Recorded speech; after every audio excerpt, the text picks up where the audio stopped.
Hi, welcome everyone, and thank you all for joining. I don't know whether 5 to 7 is 6 to 8 is a good time for you or not, but in any case, I'm very, very grateful that you are all here to share your experience. My name is Usha George. I am a professor at Ryerson and the director of the Ryerson Center for Immigration and Settlement. Most of what we do is knowledge dissemination activities like this, or some research. We have some funded projects. We interact with students and mentor them. And we also have international collaboration with all kinds of researchers.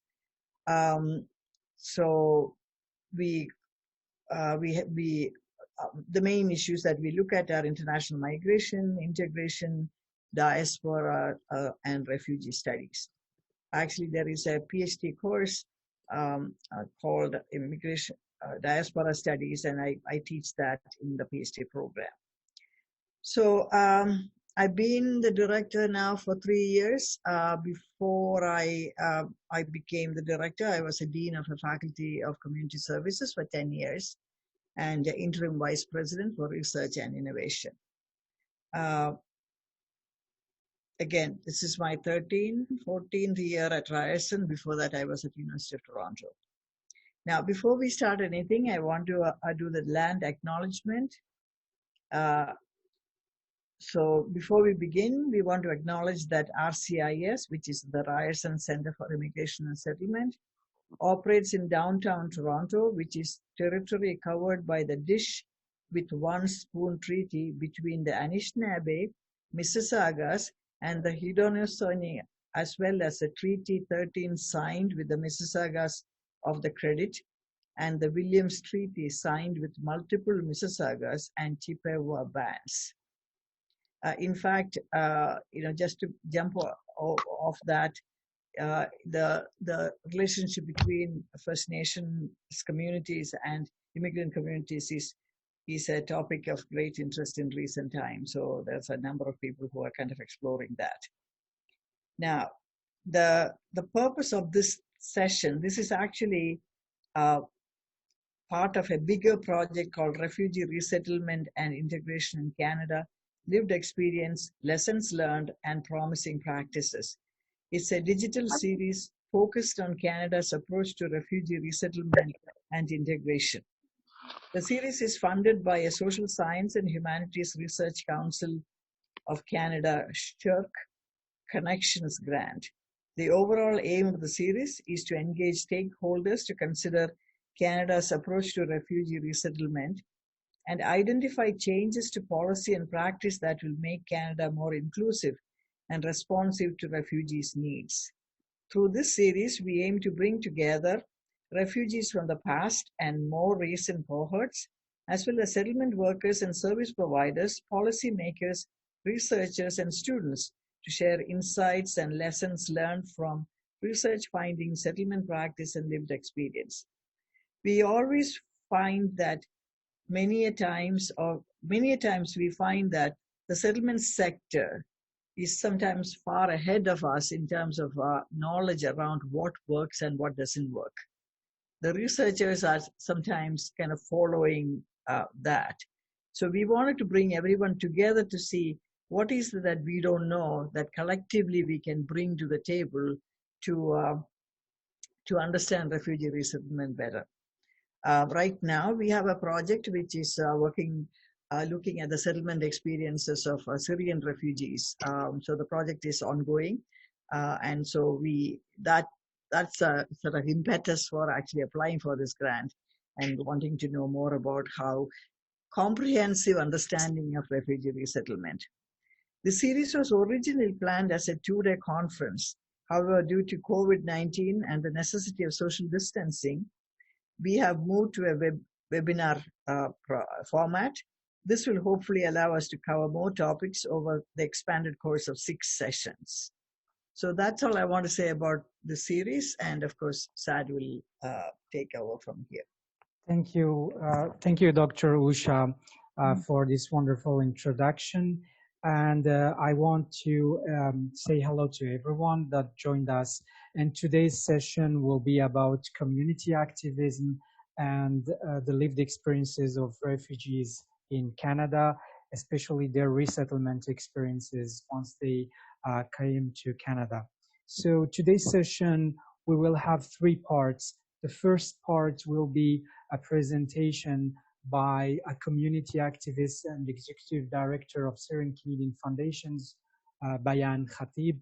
And then we will have the second part of our session will be a panel with three guest speakers, Hanen Nanaa, student at Ryerson University, majoring in politics and governance and minoring in law, and also founder of Books, Art, Music Collective, and then Dr. Bassam Abazed, a medical doctor and specializing orthopedic surgery, and finally Mohammed Suhaib Ateke, high school student. Also, the third part of this session will be a roundtable discussion, and this discussion will be open to all speakers and the audience who will ask questions. Before giving the floor, I would like to introduce the moderator of our session. Her name is Zainab Abu Al-Rab. She is a PhD student in policy studies. She's a candidate in the university in the policy studies at Ryerson University. She holds an MA in global governance from Ballysilly School of International Affairs, Waterloo. She is currently involved in research project named Balancing Security and Human Rights, a comparative study of immigration, detention, and border controls, examining the impact of border security measures on the rights of illegal migrants. She also works on an international project called Protect, assessing the right to international refugee protection in Canada. She is also a member of the Building Migrant Resilience Project. She conducts research on refugee resettlement, resilience, and integration.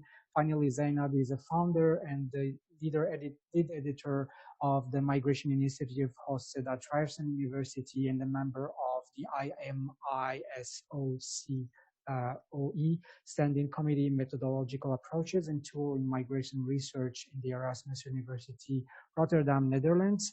I will give the floor to Zainab and she will introduce the speakers. Thank you. Thank you, Saad. It's a pleasure to be moderating this evening.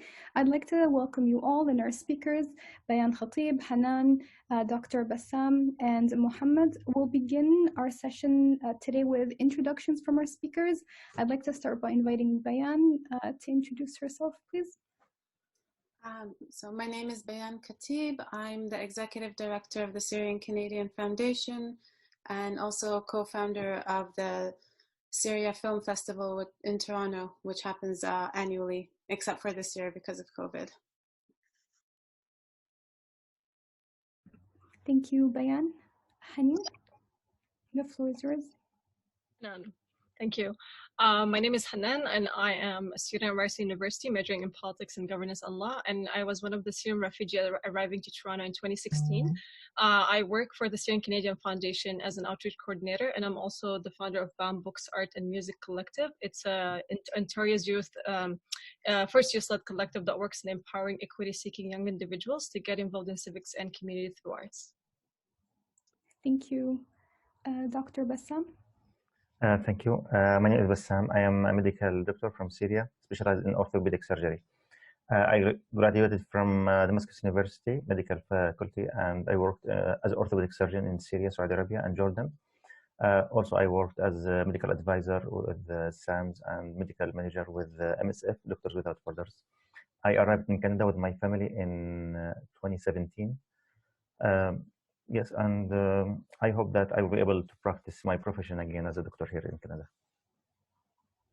Thank you. Mohammed? Do we still have him?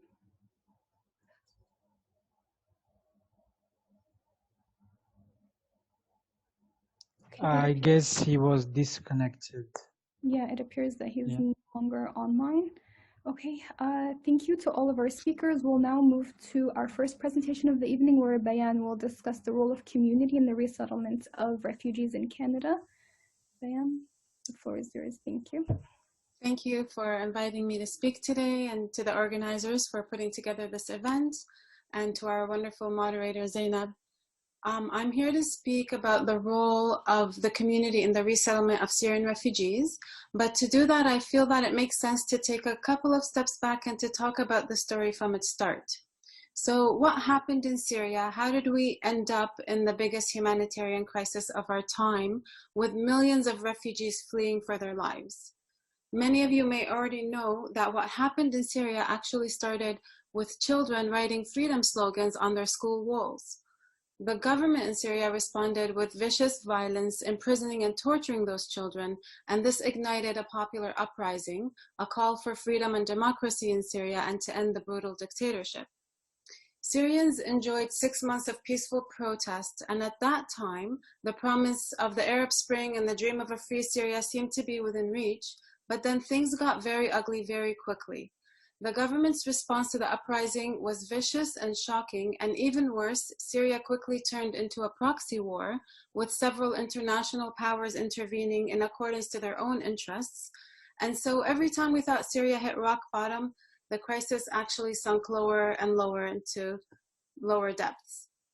So Syria is now destroyed, with over 500,000 people dead, hundreds of thousands of political prisoners enduring what some have called industrial scale torture, and millions of Syrians, over half the population, have now become refugees or internally displaced.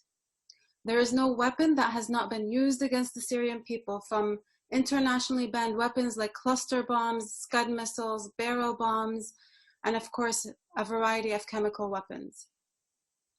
The government, along with its allies, systematically targeted schools, universities, hospitals, medical relief clinics. Syria became the most dangerous place in the world to live. This is a picture of what Syrians were running away from. For the millions of Syrians who found refuge in neighboring countries, a different kind of suffering awaited.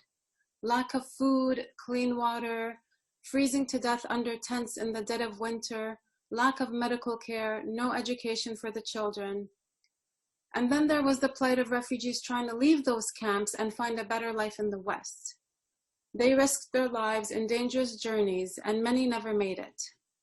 It was the story of one of those families that moved Canadians to action.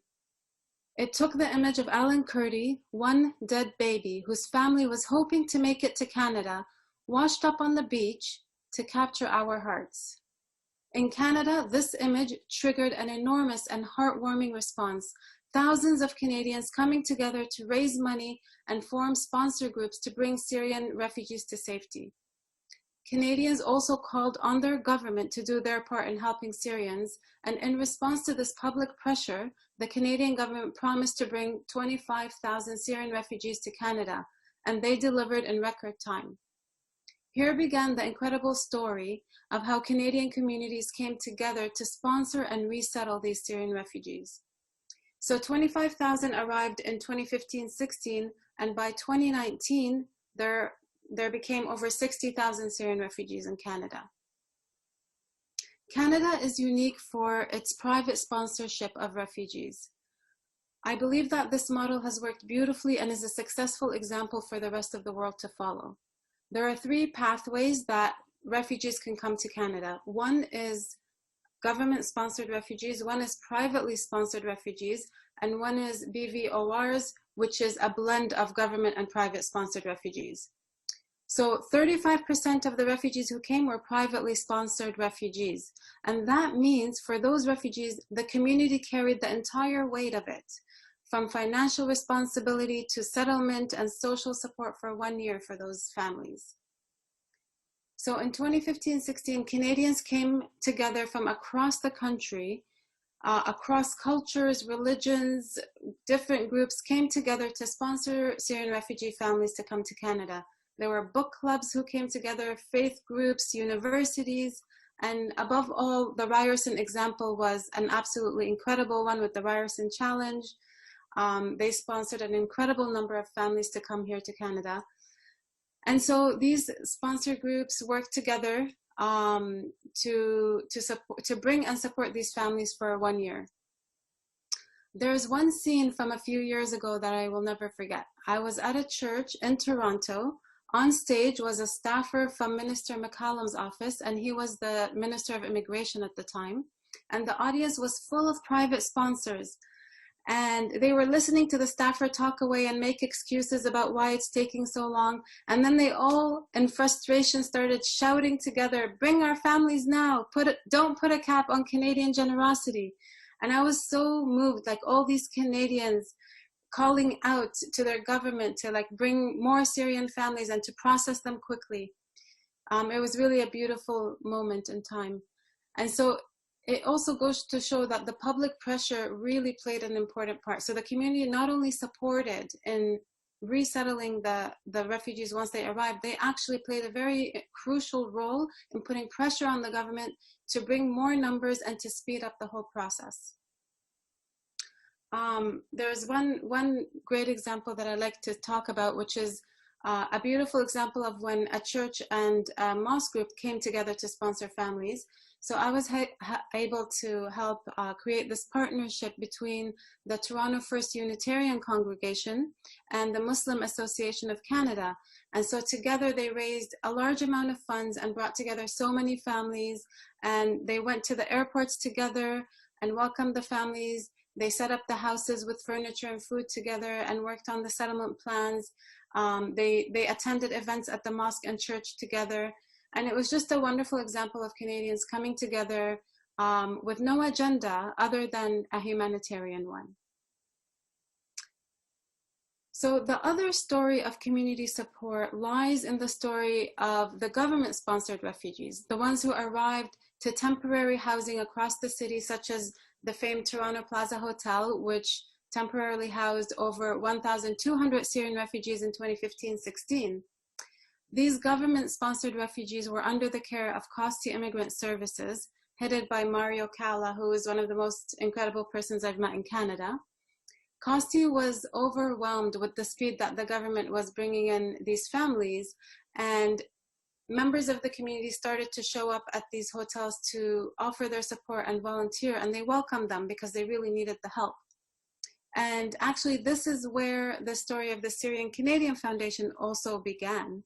Our organization was formed in a meeting room in the Toronto Plaza Hotel amid the noise of Syrian refugee children running in the hallways. So I had heard about this hotel where Syrian refugees were being temporarily housed and about the desperate need for volunteers, and I found the address and I showed up there not knowing what to expect. And then I saw these dozens of families sitting in the hotel lobby and lots of children running up and down hallways, some of them barefoot in raggedy clothes, and I couldn't help but tear up. Like for years and years, I had been advocating for the Syrian people, and that day they were there in my city, so close and where I can really be of help and use. And there was so much to do. So volunteers organized themselves in these meeting rooms in the hotel, splitting up duties. We had various teams for various tasks. So we had a needs assessment team, medical, social, language training, a kids program. Imagine hundreds of kids in a hotel stuck there for months and months until they get their permanent housing. There was definitely a big need for kids programming and to keep them entertained and out of trouble. So, and of course, housing was the biggest committee of all, because all these families needed to find permanent housing, and that was not an easy task, considering that in order for a landlord to give you rent, you need to have established credit and you need references and all that stuff. And so there was a lot of work to be done to develop relationships with different landlords and convince them to give leases to these families. The volunteers that showed up at these hotels to help were just very across the board, like from different sectors of the community, from different religions, businesses and universities, and there were teachers and doctors and nurses and all sorts of people showed up to help. And there wasn't enough time to organize everything very well, so there was a lot of chaos and it felt very hectic, but at the same time I think everybody remembers those days very fondly, and so many people came together and met. Some of my closest friends today I met in those hotel lobbies as we work together. And of course, like I said, the Syrian Canadian Foundation was formed in that hotel as well. So these groups not only gave of their time, but they also gave of their money, and more funds were raised to support families. So when I was at the hotel, I was in charge of 2 different projects that I think were very important and should definitely be done again for the families that are coming now. One of them is the move out packages for families who are moving out of temporary housing into permanent housing. And those were important because the startup costs are so expensive, and oftentimes those families were coming with literally nothing. And so just giving them, you know, this like a container of household needs that you need to start up was very supportive to them. And the other project was called the Family Matching Project. And that one is also very indicative of how the community supported the refugee resettlement, because for the government-sponsored refugees, they arrive in Canada and they don't know a soul, most of them. Whereas the privately sponsored refugees, they come and they have this group of private sponsors who are there to support them. They can call them whenever they have a question. They can ask them for help. But the government-sponsored refugees have nobody. And so we worked really hard to match each family with a Canadian family that could dedicate or kind of commit 3 months of their time to be a friend to this family and just show them around the city and answer questions and things like that. So this was a very important program that I think provided really important support to these families. And again, the volunteers that signed up for this were very diverse from different sectors and across the board. So this is just a small peek into the beautiful Canadian response to Syrian refugees. Canada really stands as an example to the world for its private sponsorship program, which is unique to Canada, and for the vital role that the Canadian communities played across the country. This sense of welcome has translated into new Syrian Canadians reporting a strong sense of belonging to both Canada, 90%, and to their local communities, 84%. And this actually is very comparable to Canadian-born persons who report 91% sense of belonging. So Syrian refugees are connecting and developing ties through volunteer opportunities. They're making friends at community centers and at their children's schools. Many of them volunteer in their communities. So many of them have come to me at the Syrian Canadian Foundation and said they want to volunteer and give back. Many of them have become engaged in civic life, sitting on various youth councils with their MPs. One very impressive Syrian refugee was even on Prime Minister Justin Trudeau's Youth Council. And one of my fellow speakers today, Hanen, was actually one of the Daughters of the Vote, which is a program that the government created to encourage young women to get into politics. So I think what I'm trying to say is that the welcome of the Canadian community really was felt deeply by the Syrians. They were grateful for it, and in response, they felt that they belonged here and they wanted to give back. There was actually one survey that found that 96% of Syrian refugees agreed with the statement, "In my experience, my community is welcoming to newcomers." That's really high, 96%. So it really speaks volumes about the Canadian welcome. All of these statistics, by the way, came from an IRCC report on the resettlement of Syrian refugees. So, however, there is another side to the story. There's always been an ugly anti-immigrant undercurrent that shouldn't be ignored. Throughout this time, there were many comments on our social media that were hateful, things like "go home refugees" or "we'll hunt you down and kill you." There was one Syrian refugee who was a volunteer with us, who was beaten up by racists who made it clear that he wasn't welcomed in this country. So unfortunately, there are several stories of this nature. And the majority of Syrian refugees are Muslim. And so this created a link between anti-immigrant sentiment and Islamophobia. And sadly, there is a rising epidemic of Islamophobia in Canada.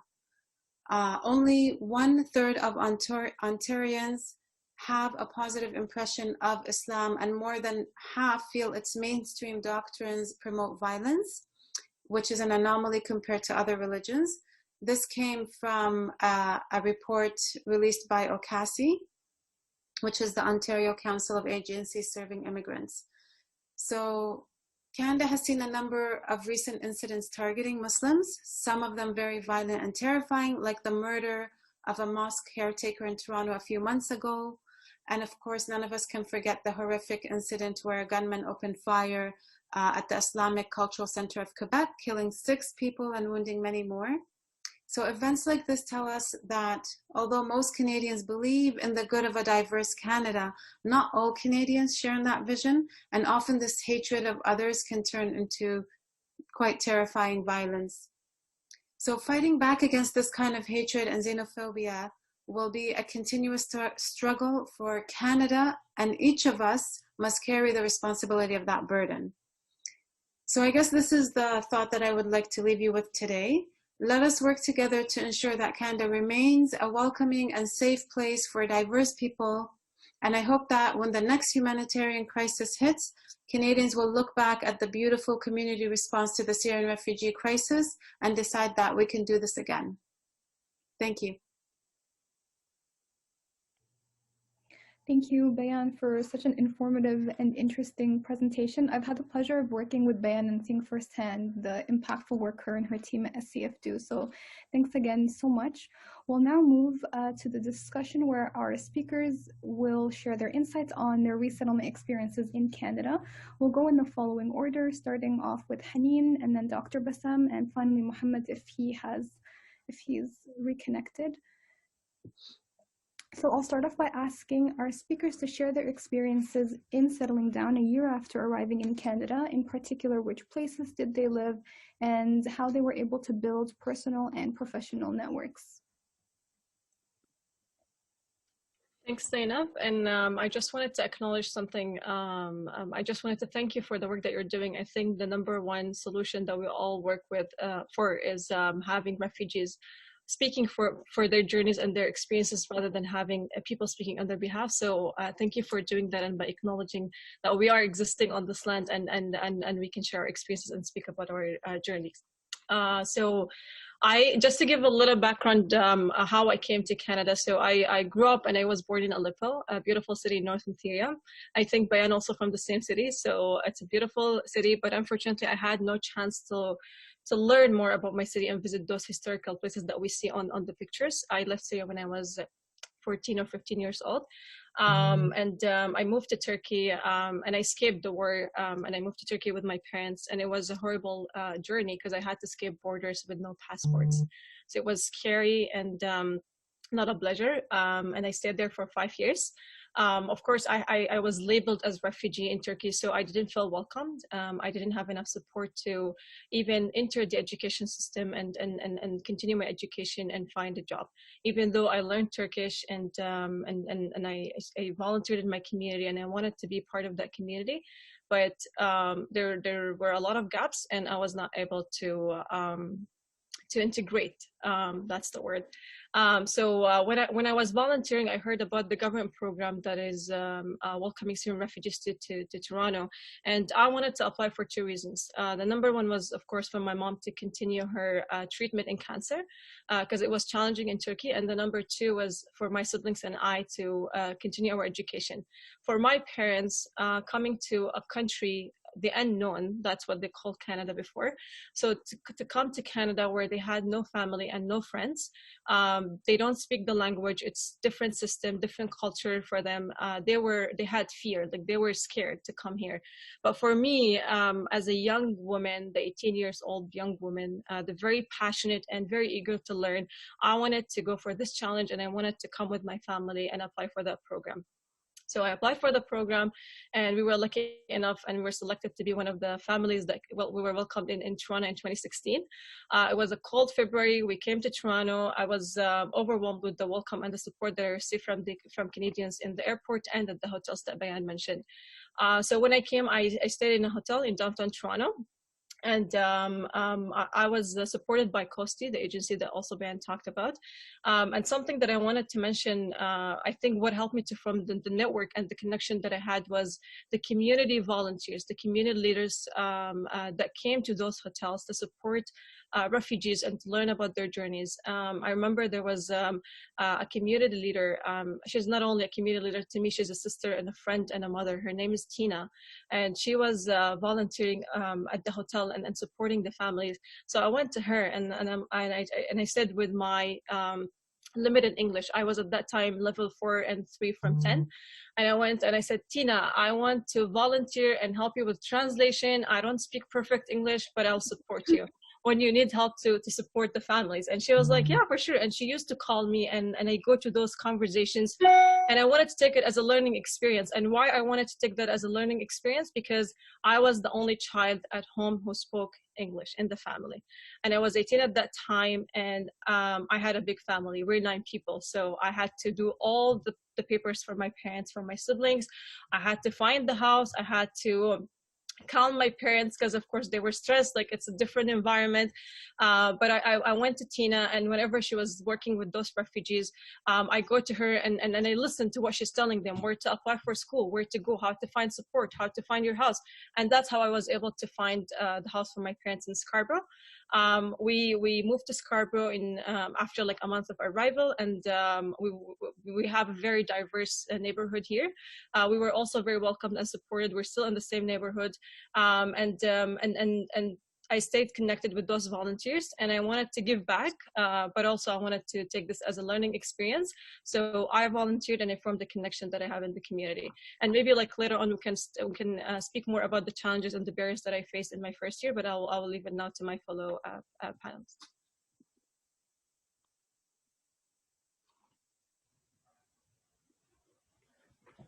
Thank you. So I will talk about my experience when I came to Canada. Actually, I was in Syria when the war started in 2011. I studied medicine in Syria and specialized in orthopedic.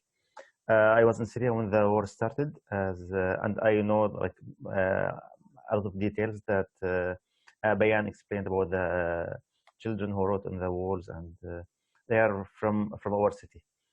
And actually, in the beginning, there was small field hospitals in Syria, and I felt that it's my responsibility now to help my people, my neighbors, my like our relatives, people who ask for just for freedom. They don't like they suffered a lot from the regime for 30 or 40 years, and like I spent around 3 years in Syria in field hospitals.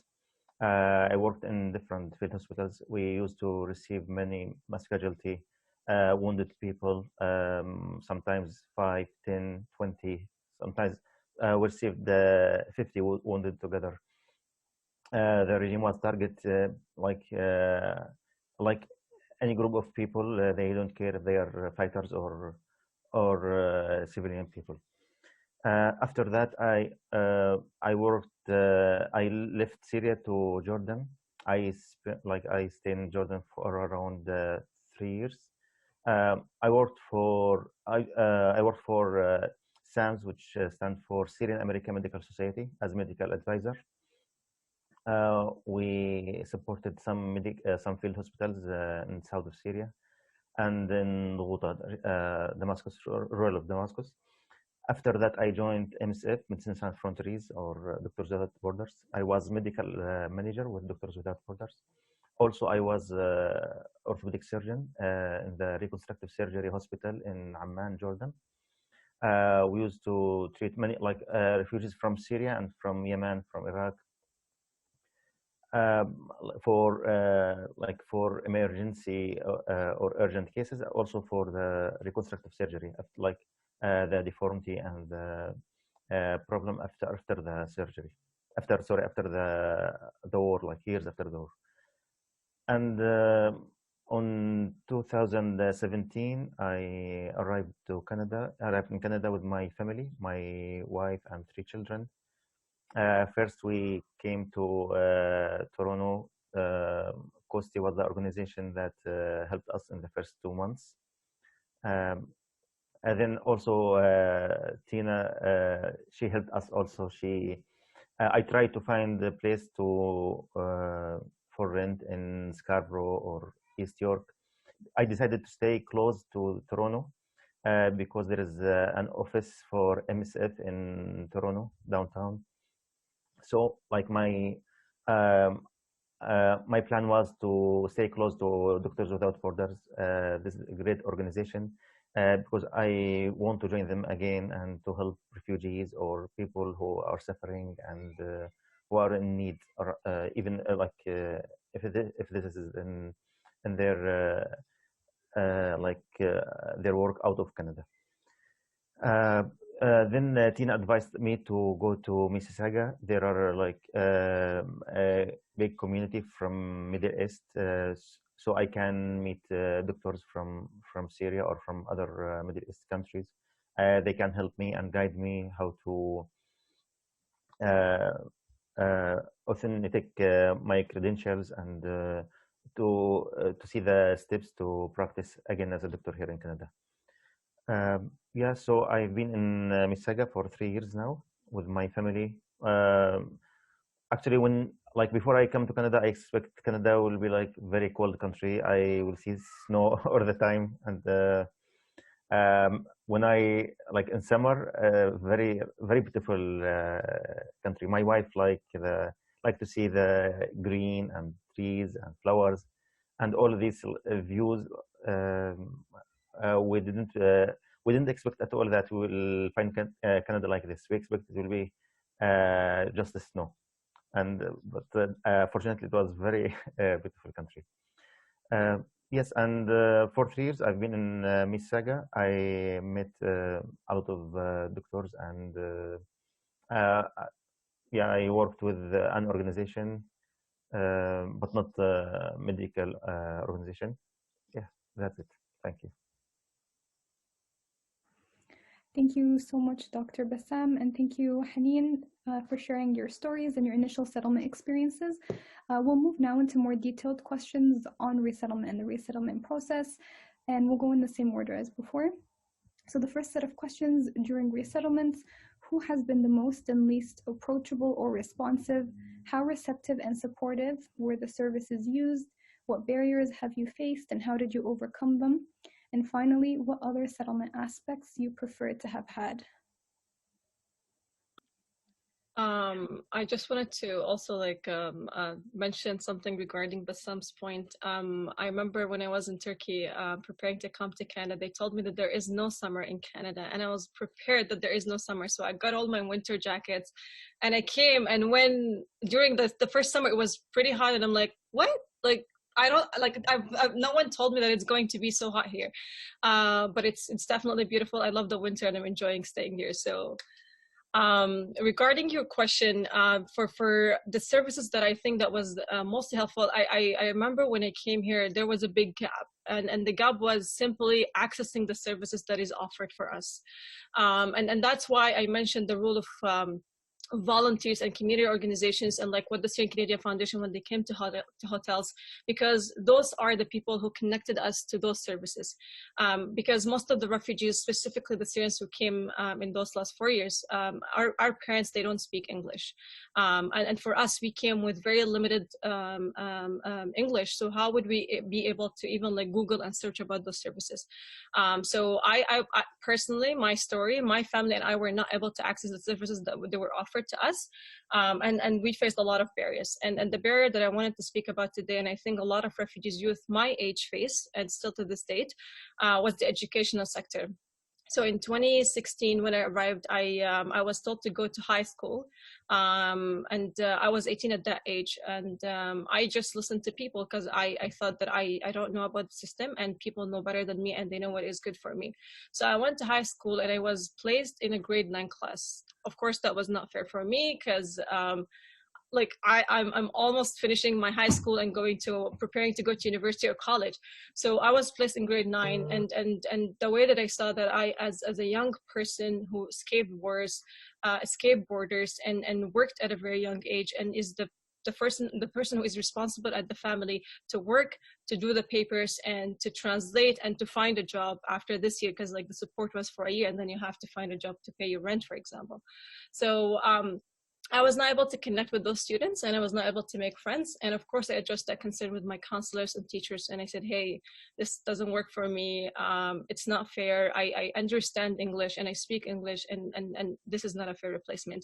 I didn't get the support that I need, and I didn't find services that I can connect with, or even organizations that can support my need. I decided to quit school and volunteer. And why I decided to volunteer, for various reasons. Number one was I wanted to volunteer to learn about the system, the educational system and the employment system. And number two, I wanted to improve my English. And number three, I wanted to connect with people and at least integrate or form a sense of belonging with my community, because I didn't have that in my first month. I volunteered for 6 months, and through my volunteering, I met with wonderful people and groups that are working in the community.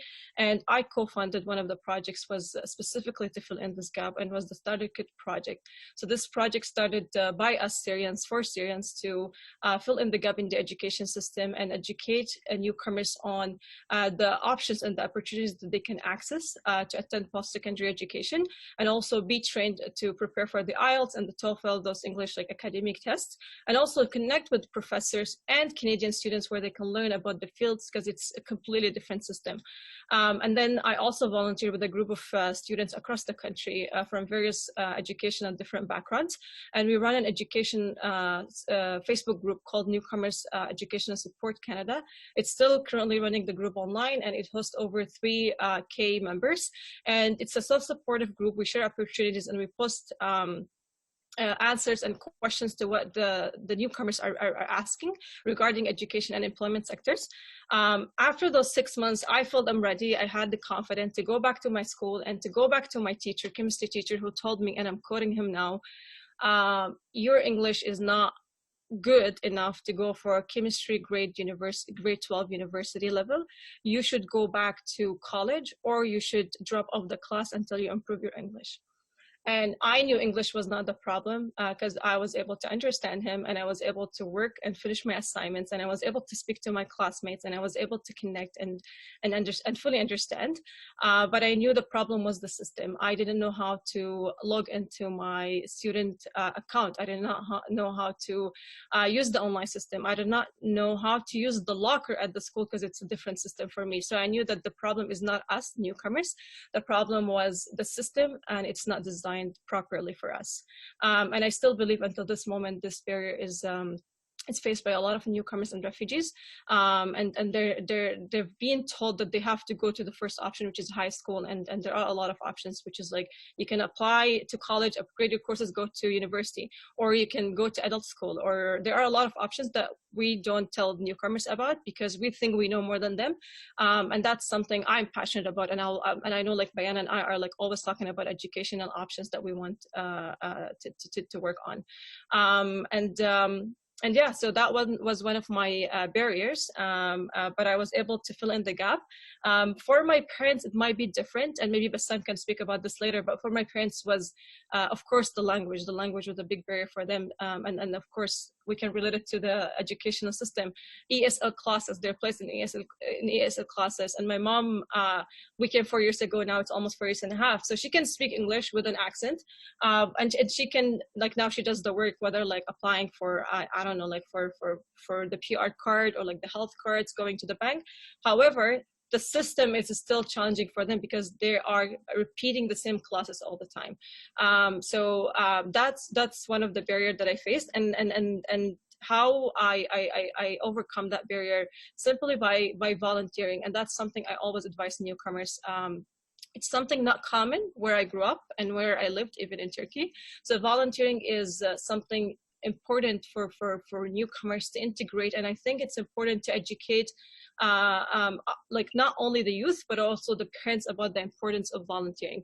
So for me, I was able to fill in the gap by creating a local initiative that supported myself and supported other youth, and also it was an experience for me to meet people and form that connection with them, where I didn't only work on education, but I started my own collective and I worked with a diverse group of young people too. So that was the main main key success for me to be able to integrate and to solve the gaps that affected my journey here. Thank you so much. You bring up a lot of very important gaps and barriers, and not just by highlighting your experiences, but also providing newcomers with ways to overcome them. Thanks. Dr. Bassam, would you please, the floor is yours. Thank you. Actually, when we came to Canada after the first 2 months, and then we moved to Mississauga, the community in general, they were helping people. Also, there are many Syrian who came like 2 years before us through the government plan, RAP, Resettlement Assistance Program. Also, I know some friends who came like to Canada 10 years or more ago before me. Those people helped us, and also the community in general, even the Arab community and all the Canadian in general, they're helping people. Also through COSTI, there was an organization together project. They were friends for our family. They helped us. They visited us at home many times. They became as a friend for us, and they guided us and to visit some website that may help us to integrate with the community and to understand the system. And then I started focusing on building the network. I knew that it's very important for me to find people like me. Doctor came from graduate out of Canada, and they want to practice here. Unfortunately, I found many of those doctors. I am a specialist from Syria, but I know many other doctors from many countries, United Emirates, Saudi Arabia. Some doctors came, they study in France or England. They are unable to practice there and to benefit this country in their experience and career. I thought maybe I need to study more. They need to spend more time on their studying. But even though, I joined some WhatsApp groups for doctors or other groups on Facebook, especially for doctor to help each other to take advantage to understand the steps. But we can say more than 90 or 95% from those doctors were unable after spending or wasting 3 or 4 years of their life studying and preparing and passing the exam, and finally they were unable to go to to have the residency in hospitals, so to be certified to practice there and to benefit the country from their experience. So I thought I can always study and prepare for these exams, and at the same time I need to think about alternative career, because if I'm not able to work as a doctor here, I should find a different way to understand the country, to build my network, to have new friends. Because I worked before with 2 international organizations, this helped me. Also, I attended some courses. One of these courses was in Ryerson University to understand the workplace culture and environment, and this helped me to work with with an organization here in Mississauga. But I still think that there is in the system, they don't take advantage from more than hundreds or thousands of doctors, professors who came from great universities or hospitals around the world, but they are unable to work here. Many of them they work as Uber driver or other survival jobs. So Actually, one of my plans was to join MSF because it's possible for me to work as a doctor, as a surgeon with Doctors Without Borders, but not in Canada, out of Canada, with their missions. Because I used to work with them in Jordan. I already submitted my application and my application was accepted. But at the same time, I'm unable to travel with my travel document. I can travel for visit to some country, but not all the country. And some country they require work permit, and they want to give residency. They need the real passport. They don't accept the travel document. So I submitted my application for citizenship like 2 months ago, and I hope that with the Canadian citizenship and with my experience, especially in war surgery, I hope that will help me to join MSF, Doctors Without Borders, again, to work, even if it's out of Canada, so I can work for like a few months and come back to my family. This will be better than staying or working in different or alternative careers. If I want to mention that, like in general, most of the people here were responsive and approachable, but I found that the medical system or the medical community was the hardest place to work with them. I tried many times with many hospitals or clinics. Even if I want to work as volunteer or observer for a few months, it was very complicated. Not only for me, for all my colleagues who tried this way. At least we want to see the system. We know. I think all of you also, all of you know that there is gap in the medical system here in Canada. If anyone want to go to the hospital, to the emergency department, they need to wait for 6 hours or 8 hours, 10 hours in the emergency department. This is emergency. If I need appointment for specialist, I need to wait 4 months, 5 months, 3 months until my appointment. I think this is a problem. I know Canada is a very advanced country, and but we need to understand that not everything in the developing country is worse than here. The government there, for sure, they're worse. No freedom, no democracy.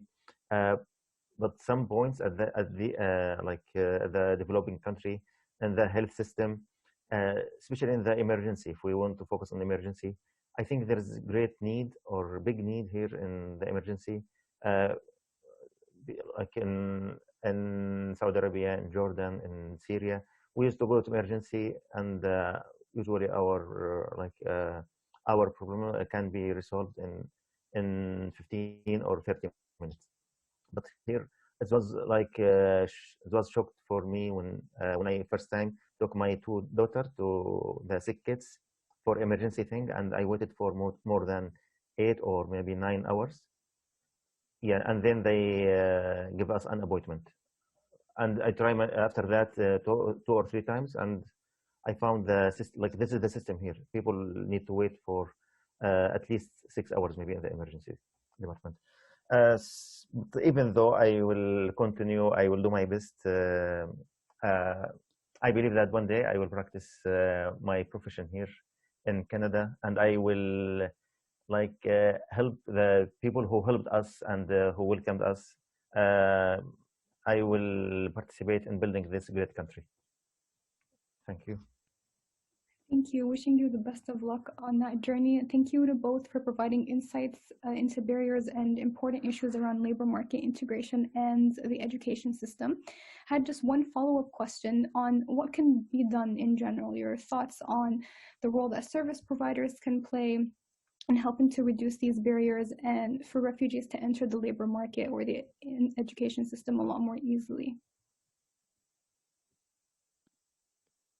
I think the number one is what we're all trying to work, and I see the gap here, engaging refugees and newcomers when it comes to those discussions. last time I saw an event that was on education barriers, and I wanted to attend because I'm interested in the topics. And when I saw the list of speakers, there were professors of universities and like people that are engaged like in the education sector, but there was no refugee on the panel. And I was like, how would you speak about the challenge if you don't have someone who faced the challenge and went through those challenges? So I think the number one is by engaging refugees and newcomers to speak about their issues and challenges and listen to their to them to propose ideas and solutions. The other one is like when it comes to education, because I was super involved in that sector, there are a lot of reports. Like now, if you Google, you will see a lot of reports. You can read a lot about the barriers, but there is no work that is actually done on this field. What we did recently with the Syrian Canadian Foundation, we collaborated on a project with Catalyst Canada. It's a student group in Ottawa, and it was something that is needed. And I wanted to mention the example because that's something what we need to work on right now. So we worked on 6 educational workshops, and the educational workshops were similar to what we did with the Starter Kit project in 2017. It was inviting speakers, whether a professor or a student from the same field, to connect with the newcomers and to answer the questions about, for example, what is the difference between college and university? How do I apply for to do the IELTS test, or how do I do the TOEFL test? What is undergrad, or what is the difference between adult and high school? I didn't know the answers to those questions when I came in my first year. Of course, now I'm able to answer those questions. I'm studying at Ryerson and I'm involved at Ryerson, so I can answer those questions. However, those who are just recently arriving, they have to think about finding a house, getting a job, securing employment, and like just trying to survive, so they won't be able to do the research or connect regarding, let's say, education or their kids' future. So I think as community organizations, we need to invest more time, and also as government, we need to invest more time and money and proposing more projects on education that supports the needs of newcomers. And I'll also leave it to Bayan, if you want to mention, because we were talking about the idea of investing more in education and providing those resources for newcomers too. Yeah, that's right, Hanan. It's something that we did a little bit of work on, and there's a lot more that needs to be done, but we're just waiting for an opportunity to be able to make that happen. But I had a question for you. I don't know if now is the right time, but I was wondering, how did you, like after you dropped out of high school, how did you get to university? Because that's where I know you are now. Right. Yeah. So what I did after volunteering, I learned about the differences between high school and adult school, and like how you can basically go to university. And that's something I didn't know, and that's why I dropped out of the school. So what I did, I went to an adult school. So at the adult school, you go to a class where students are like your age, or students who went through similar experience. And for me, the problem was I was placed in grade 9, right? So I was not able to follow up and like even like make friends. So at an adult school, I was able to upgrade faster, because you usually finish the classes in like 2 or 3 months. It's not like a full semester. And then you can go for like grade 12 or grade 11. And then that's how you apply, and you take your courses, what is required, and then you go to university and college.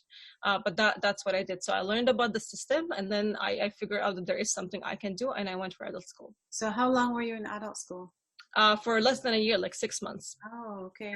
So it's so fast. Yeah, and that's something I always recommend to newcomers, because like when they come here, they tell them go to high school or ESL, 2 options, but both are a waste of time, to be honest, because you can learn English at this adult school because you can make friends, you can talk to them.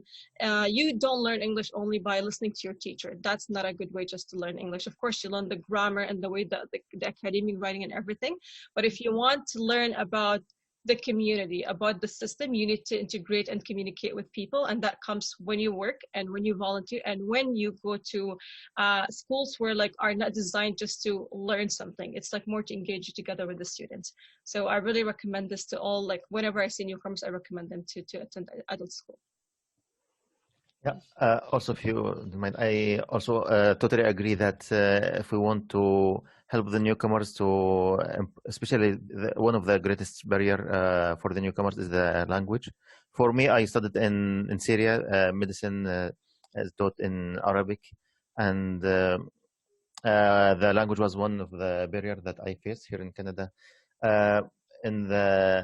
I went to Sheridan College for link classes to improve my English, but I agree that the class is not the right place for us to learn English. We need to engage in the community.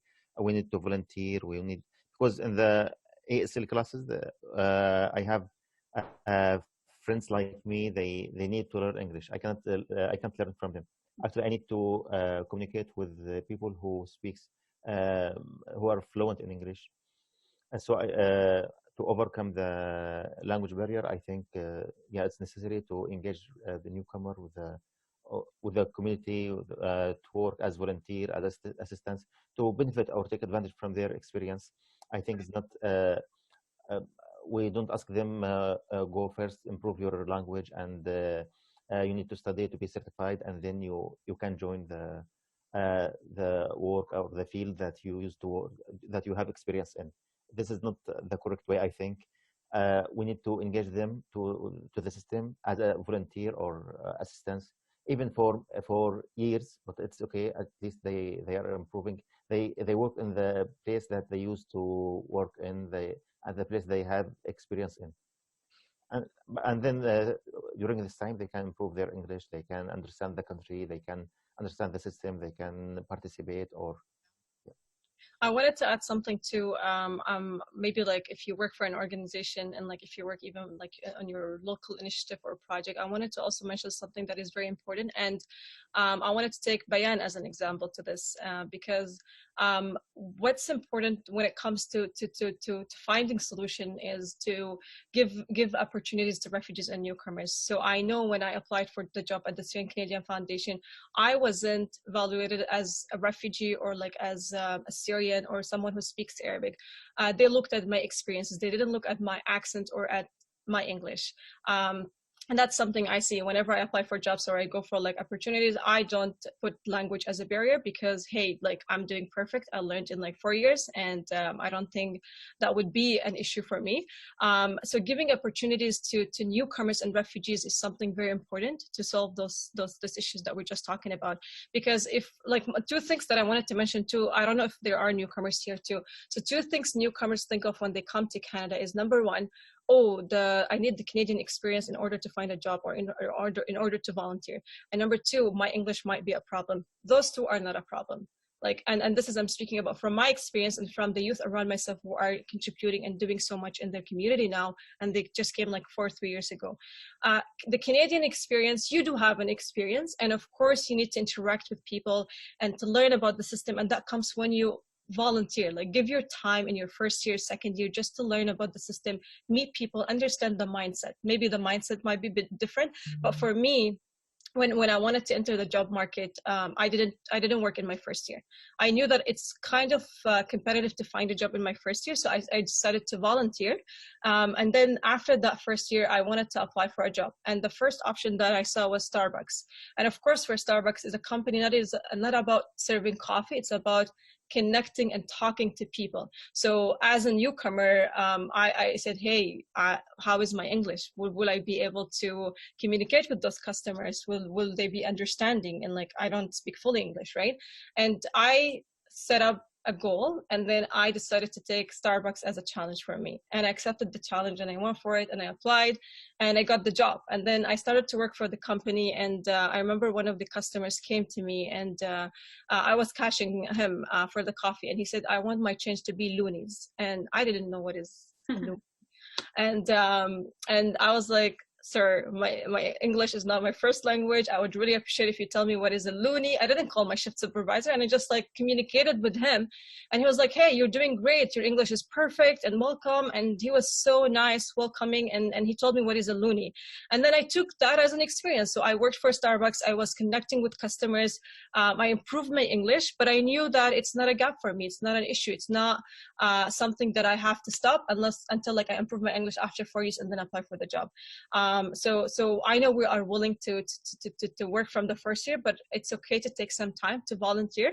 And it's important for also community leaders and CEOs, those who work for big companies, or even like if you work for a local initiative, engage newcomers and refugees and give them an opportunity, because they do have experiences. They've been through a lot, and I'm pretty sure they will be able to add a lot to your projects or even to your ideas. And they will give their time, like even to volunteer. So it's important to give them opportunities, and like don't look at them as, oh, I'm hiring hiring a refugee because I want diversity in my team. No, hire them based on their experiences because they do have experiences and they will add so much. Yeah, it's really important that employers, it's part of, like I always say, integration is a two-way street. So the society needs to be inclusive and welcoming, and employment is a big piece of that. So employers and corporations need to think about their hiring process and make it more inclusive to newcomers.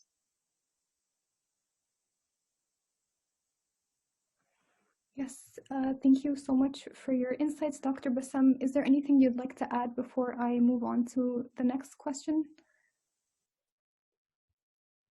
No, thank you. I think nothing. Sorry, Zainab. Yes. To interrupt.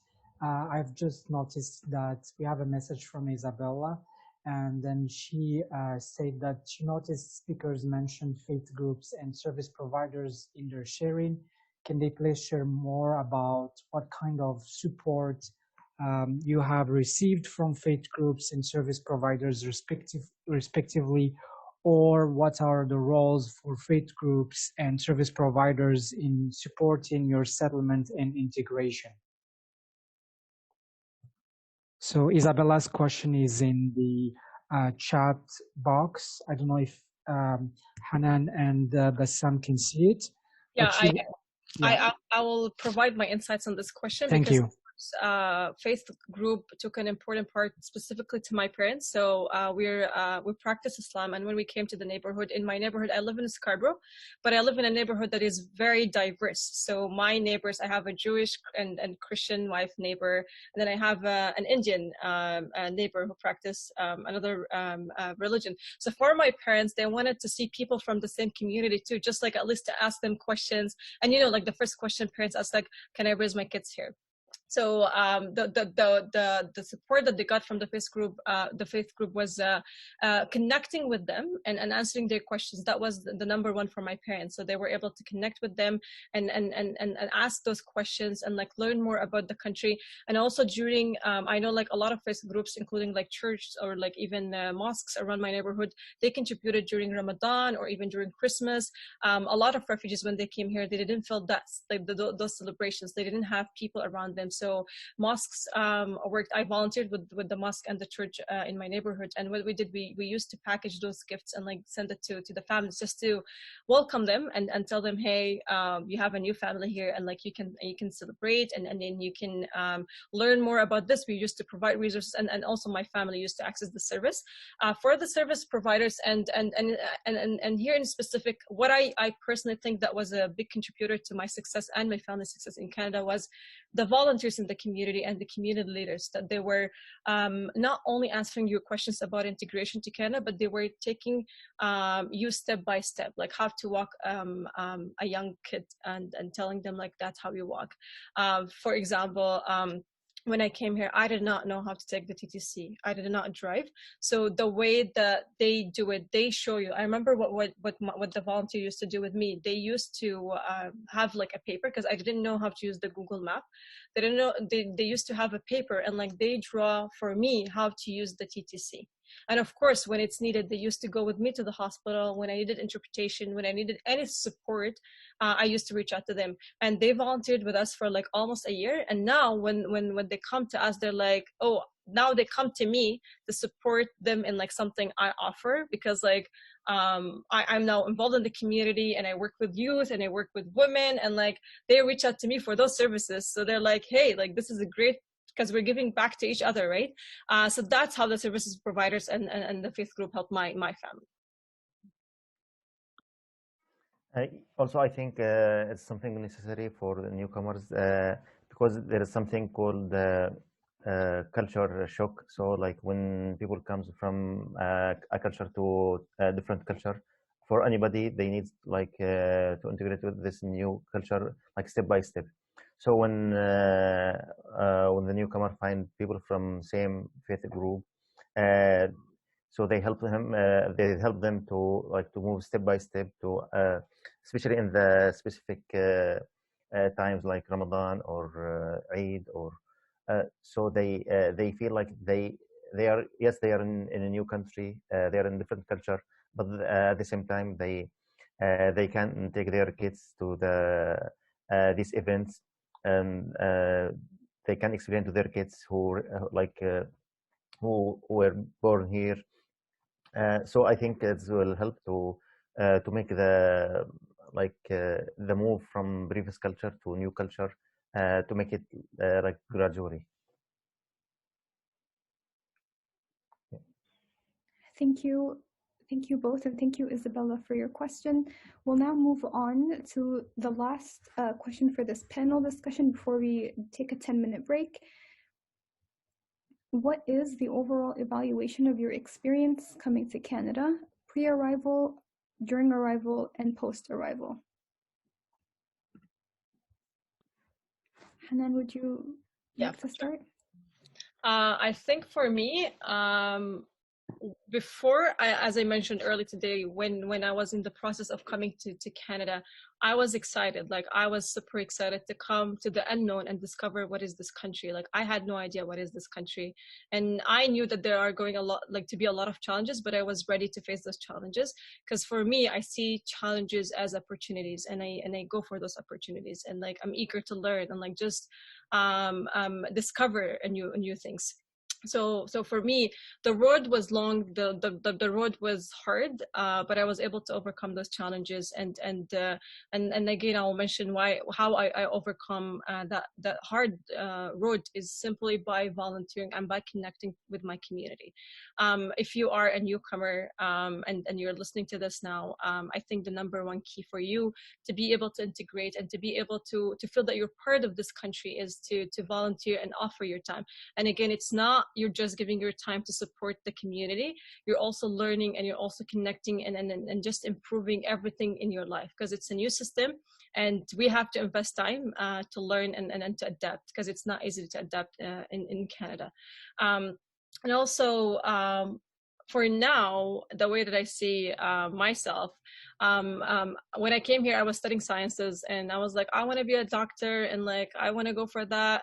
And then throughout those 4 years, I saw a lot of challenges in our systems, and I decided to pause, think about what I want to do in this country, because I consider this country home, and Canada is and will be always my first home that I consider. And it's a safe home for me and for my parents and for my siblings and for my community. So I'm thankful that I'm in this country, and it's just like a very understanding, inclusive country that I'm part of. And also, I think about the opportunities that I have as a young woman now in politics and in governance. I know the road is hard, but I'm, again, like, I will see those challenges as opportunities, and I will go for those opportunities.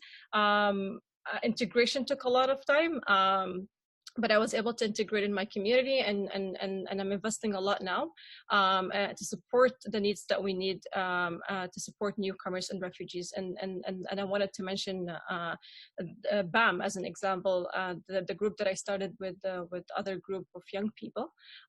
We started last year, and we just came to a coffee shop, and we said, hey, like, there is a gap. Youth are not engaged, specifically equity-seeking youth, people of color, newcomers, and refugees. Let's do something. Like, we always see those panel discussions with old folks talking about us, and we're not engaged in those discussions. Can we do something? And then we all agreed, and I saved money to fund this initiative. So I saved a lot of money through my work. And then I started that initiative, and I hosted an event before the election, before the 2019 election, and I brought people together. And the impact I made in that event, one of the guests was a newcomer, and she voted for the first time in her life. So I knew that there is a need for BAM, and we kept going, and currently we're doing a lot of work. We were named Ontario's first youth collective to work on that mission, and we are preparing to launch a new project that I wanted to also mention in collaboration with the Syrian Canadian Foundation, a virtual social justice cafe and arts, and this is targeting newcomers, immigrants, and refugees youth. And we wanted to create that cafe to provide the space similar to this space to bring newcomers and refugees with experts to speak about various social topics that matters to us. But of course, we wanted to add the art and creativity to it, where we can form an allyship and support system where we can all work for a better Canada, a Canada that we all want to see leading in the global community. Thank you. Yes, thank you. For me, I like before I come to Canada, I tried to read something about Canada and to ask my friends. Also, I search on Facebook, anything to find anybody who lives in Canada, who traveled to Canada, to ask them to understand. I joined some groups to understand more about Canada before I come. But whatever I do, for sure, is not enough. I expect something, but when I came here, especially the weather, I expect it will be cold. Again, it was very beautiful in summer. For the work, I didn't expect it will be complicated like this, especially like for educated people. But even though I think the more we are flexible or resilient, we can integrate with to be successful. Like it's not, it's not easy to be successful, to find everything ready for you, prepared for you. For sure, there will be challenges, and if you are unable to work with this field, you can find like other options. But we need to like believe we have to try. We have to like the alternative career is something necessary sometimes. I know many people, not only doctors, many people who even the like people who study here in Canada, many people study something in the university and they work in totally different things in their career. Also, I found some things very useful. Uh, I wanted not to be only need like people here to help me. I need to help others. Uh, uh, so I always volunteer to help people who came after us, or people who cannot speak English, people who are not educated, cannot use the technology, cannot make search online. Uh, I remember when I went to the organization for the job interview, I was asked about my experience and volunteering, if I have any volunteering here in Canada. I said we like our culture is always to do something volunteering to help others, but not in without documentation. Without I don't have like document proof as because I helped my neighbor. I took him to the doctor. I was helping him in translation, or I applied for another neighbor or another friend online, or so. We always help each other, but without documentation.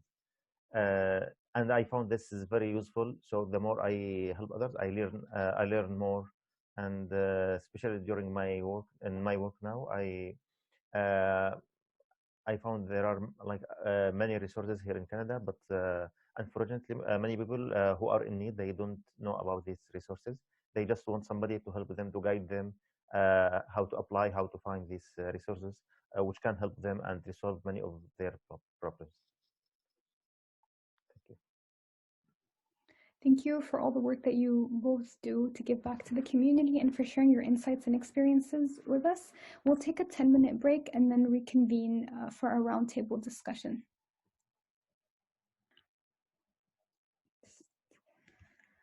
We'll now move to a roundtable portion of the session, and as Saad mentioned, the floor is open to everyone to reflect on some of the questions around resettlement policy and activism around refugee rights. Saad put the questions in the chat box for everyone's reference. I'll start by reading out the first question. To what extent do you believe the federal and provincial governments have provided assistance to refugees in their resettlement in Canada? I'll leave this open to whoever would like to go.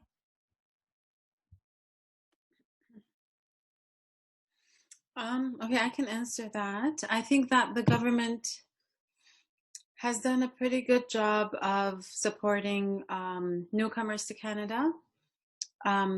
The settlement sector has always been pretty strong and active in Canada.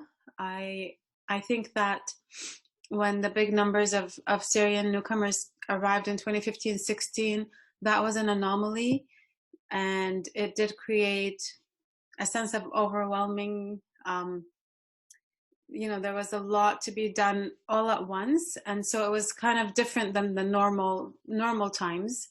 And at that point, the community really had to come through and support the settlement sector. But in normal circumstances, the settlement sector does, you know, a pretty good job in supporting newcomers. I think that if I were to offer one critique, is that they could probably use a little bit of innovation in the way they do things. But other than that, you know, they're pretty stable in like making sure certain important like areas of settlement take place for the newcomers.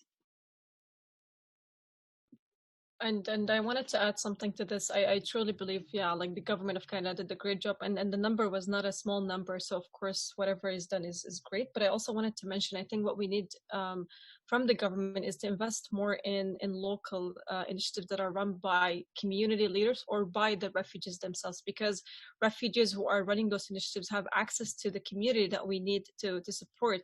So giving them the chances and the opportunities and the fund, they would be able to make an impact. And also, two examples I wanted to mention on this, and I think we should work with the government on implementing more of those projects. And number one, with the Together project, the way that they connect a volunteer or someone from the community with the newcomer, I find that was more helpful rather than investing in big agencies where they're not really offering the services, or if they're offering the services, the newcomers and the refugees are not able to access them due to language barrier or due to other obstacles they may face. And the second one is the program that we're currently running at the Syrian Canadian Foundation, the English tutoring program. It's a great program that I think that's something we need to do more than like just saying put them in ESL classes. Investing in those programs where someone who is not able to attend school for some reason is matched with a tutor to learn from home English and connect together is not only about learning the language, but also about forming the connection, learning about the different cultures and giving back to each other. And that's what we were talking about this session, is giving to each other and supporting each other's needs. So that's something I think we should also invest more in those projects.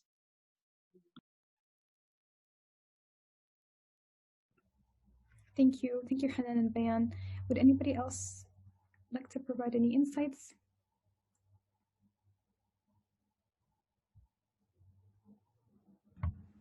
I have a question. Just in regards to kind of, you mentioned innovation in kind of the way things are done. Is there a space for that, or is there encouragement of those types of initiatives already? Encouragement from who?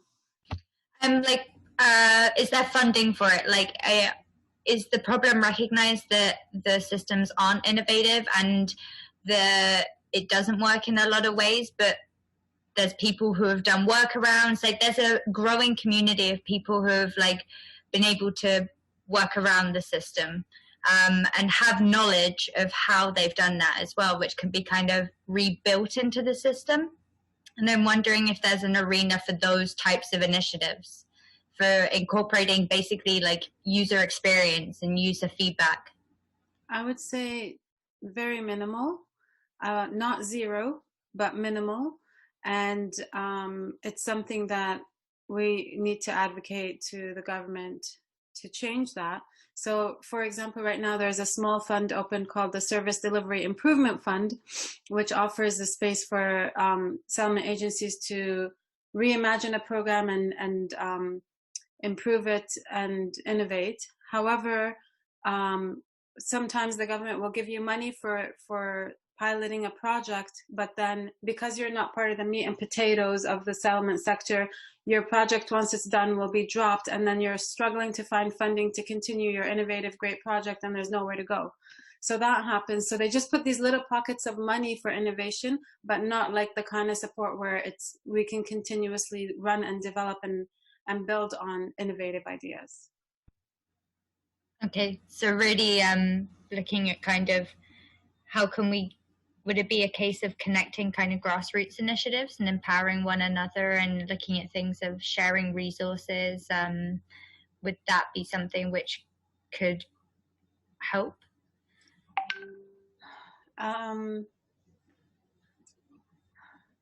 Like, is the missing piece funding for a lot of it, or is there also other barriers or challenges? Obviously, that is a big one. I'm not saying. Yeah, funding is very important, but it's not just funding, it's stable funding. It's the kind of funding that the big settlement agencies get, where they are established and they know that year after year their money's coming in for this program. So for example, Link is very well established. They know that whoever's running Link class is going to get their money every year. We, on the other hand, like at the Syrian Canadian Foundation, we run an innovative language program that focuses on conversational English and one-on-one support from a volunteer. And so our program went through, special funding. We're not the, skeleton main meat and potato funding. We're just like extra funding that came in. And then once our program is done, we've put in so much into it and like developing it and resources. And then it's just, that's it. There's no other, then you have to figure out where to get funding again. So it's not just putting in funding, it's creating stability of funding for people who are doing innovative things. Bayan, with the work that you're doing, you get a little bit of funding, the government comes up with a program, and then it ends, they don't really renew it. They're getting you to deliver metrics, but those metrics are more to see that you're hitting the buttons that they want you to push, as opposed to, great, how do we then take a look at all these different projects, see what has worked, see where there's a system benefit. I think there needs to be some sort of centralized government coordination, because they're the only ones really with the capacity to do it, to not just look at these things in individual streams, but start looking at it as a systematic whole, like the wraparound grassroots services. So that's an advocacy piece, I guess. So another thing I just realized is the big settlement agencies, they don't have incentive to innovate, because they know they're getting their money for their main programming that they've done the same way for 40 years or whatever. There's no incentive for them, right, to change. And the government is always going to give them the biggest chunk of the money. So there's a lot of problems in the system that aren't facilitating the development of innovation. And I think, the settlement sector is so important and so well funded, but so behind in being like advanced. Are you having conversations with people at government at any level about, we've got a changing demographic, there's not only need for more people, but more people that are newcomers, including refugees, as there's increasing refugee crisis around the world? We are falling behind. The cracks are starting to show in our system. And without a upgrade, without some of this allowing for innovative potential and bringing into these partners, or giving incentive at least to the big players, we're going to start falling off a cliff a little bit. Yeah, the answer is not enough, for sure. I think that it's our responsibility to do more of that, and we all should, and I should. And Hanen, she's good at leading this stuff too. Absolutely, yeah. So are there conversations that you're part of that are leading in that direction? A little bit, but not enough. Like, so sometimes at the conferences on immigration and stuff, we might bring up these topics. Sometimes IRCC does these like focus groups with settlement sector, where we also bring up these topics. But I think that there definitely needs to be more. Like, it's not enough is being done to push the government on this. IRCC invites some people to come to conversations, but there's a lot of people left behind, and also they've got a mandate. Who is best positioned from the grassroots level to start bringing some of these potential advocates together that isn't limited by funding, or there's also the passion element? So I'm getting paid to do the job, but I also do this in my spare time because I believe it. Someone like a Tina Asefa, who just has that drive to go through and say, great, I know people in the sector, we're going to bring them together, we're going to get their friends to talk to someone else, because I don't think I've seen that real centralized push from anyone yet, but that's exactly where we need to be. Yeah. I don't really know how to answer, like how to address what, your concern. I know that something needs to be done, but I don't know off the top of my head, how to organize that sort of effort. But it certainly should be people like Tina, people like Hanen, who come together and try to advocate for this. But I think also, maybe we can also talk to the big settlement sector guys and convince them to be a part of the solution as well, and partner with some of the smaller organizations on running more innovative programs so that it could overlap and, it needs to be like the whole community together. If it's just like the smaller organizations doing the innovative stuff, it's not going to be enough. Like it needs to be the whole settlement sector involved. Maybe someone like Ryerson needs to have a fellow position that they can just give someone that task. Here's some budget, go off, and all you need to do is bring these stakeholders together. Well, Ryerson's very good at that sort of thing. Wink, wink, nudge, nudge.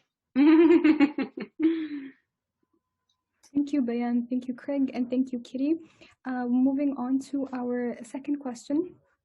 What other resources communities need in order to improve their involvement in the resettlement process? I know we touched upon this a little bit. Does anybody have anything that they'd like to add?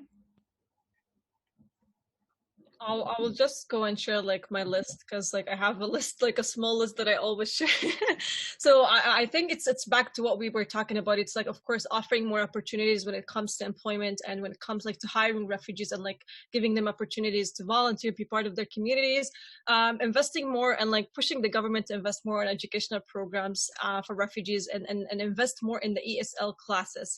The ESL classes are, I'm not sure if anyone here works in that, but it's a big problem that I'm seeing with the community, because those newcomers are placed in those classes and they're not able to improve, and that's one of the reasons why they're not able to apply for citizenship, for example. And then a more civic and political engagement for those communities, because we see newcomers that are newcomers now for like those 4 years, but how about the 4 years? When they apply for the citizenship, they can be able, like they're able to vote and they'll be able to connect with their MPs. A lot of newcomers don't know what is an MP and what's their role, so that's something we should also be able to educate them, because MPs are supposed to share our votes and like bring our voices to the table by engaging us, of course.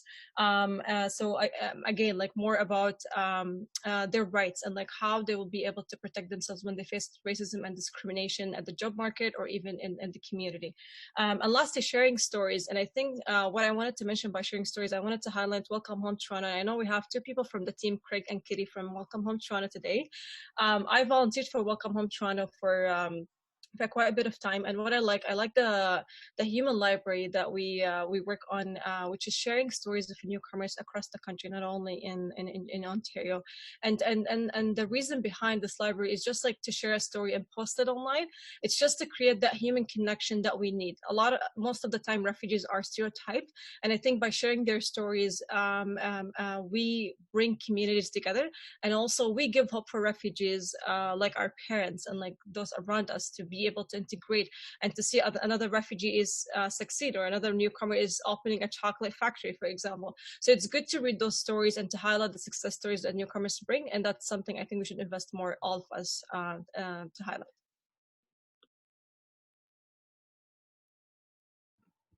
Thank you so much. Would anybody like to add anything before we move on to our final question?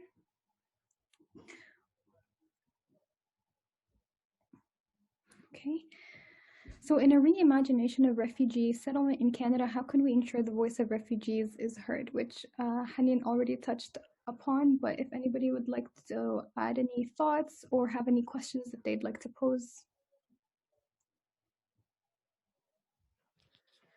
I think by organizing events like this, meeting with, if for sure not with all the refugees or the newcomers, but some, we can say some leaders or some people from those refugees who are interested in the, can be representative for the others.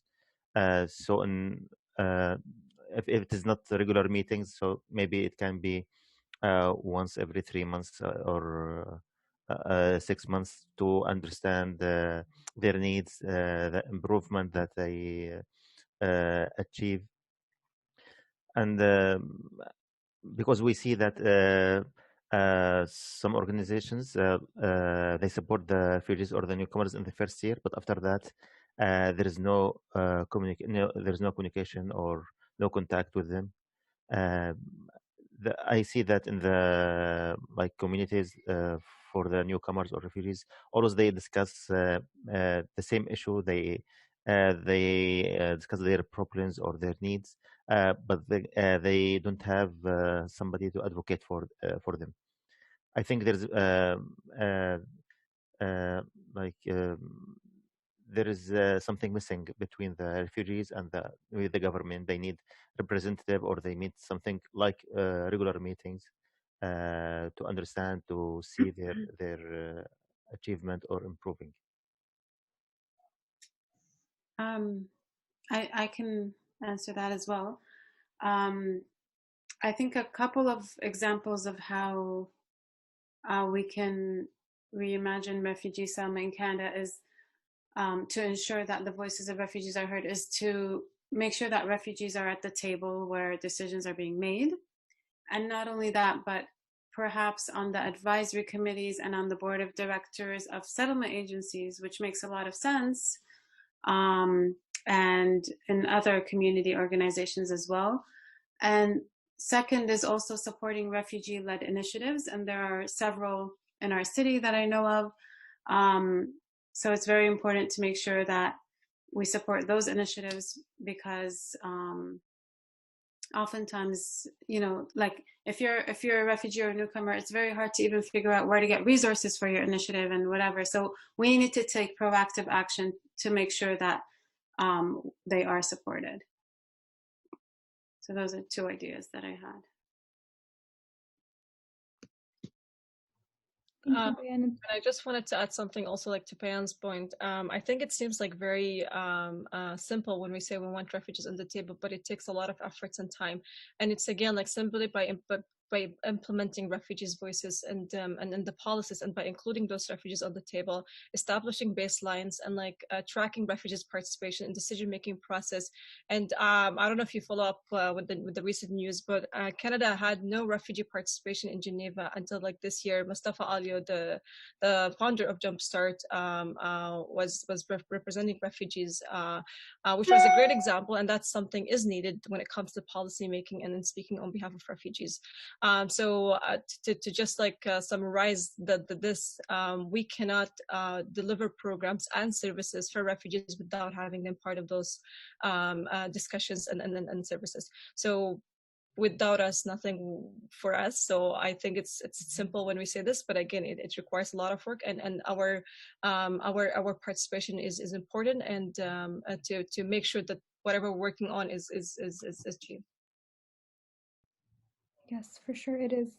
Thank you, Hanen. Thank you, Dr. Bassam. Would anybody else like to add anything? Any questions? We have a little bit of time.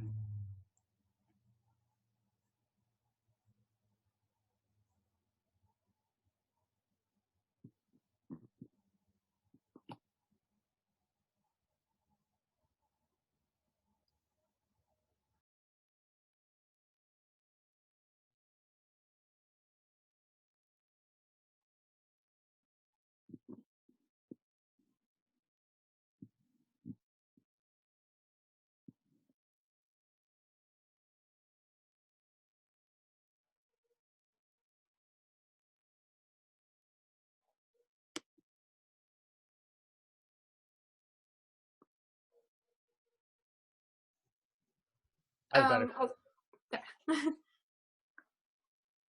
I see this is being recorded, and there's a lot of great information that's here that should be sent to policymakers, settlement sectors. Is there a plan for how to pass this along?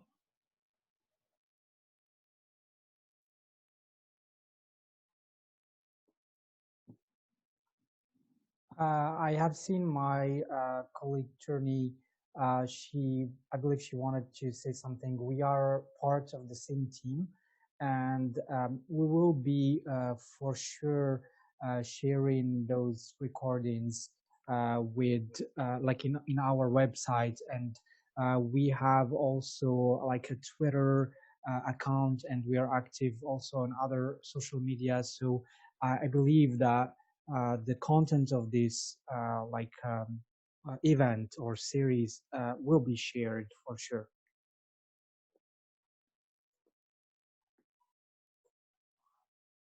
Well, I think that for the government to pay attention to you, you can't be like some small organization going and telling them how they should do things. I think that it has to be a coalition of people getting together with a message that they believe in, and so I think this is what needs to happen. I'm not going to delude myself into thinking that I'm going to, you know, put something on social media or even have a meeting with a politician and think that anything's going to change. It has to be like, it has to be a you know, a collective of forces together. So that would be the first step, I think, is that we have to come together with people who agree with what we're talking about, and then get that done.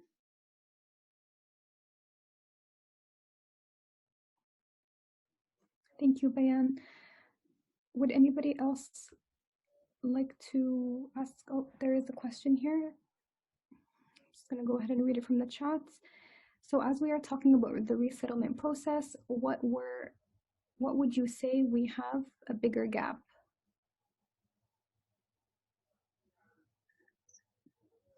Oh, okay, where is the gap in resettlement? Yes, and especially in terms of mental health support. Okay, I can answer that a little bit.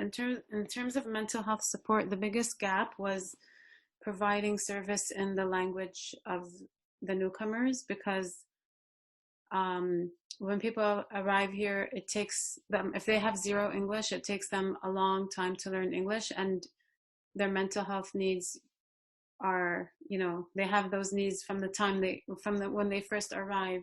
And so it was a very big struggle to provide services, mental health services, in the language of the newcomer. So if you take Arabic, for example, we found a very small number of therapists who can speak to patients in Arabic. And so that was a big gap. What else about mental health? I feel like our clients still don't know where to go for that. Like there's still this, I know that, you know, like as someone in the settlement sector, I know there's like a list of places where you can send people, and there are some resources out there, but most newcomers still feel like they don't know where to go. And then there's the additional problem of the stigma of mental health.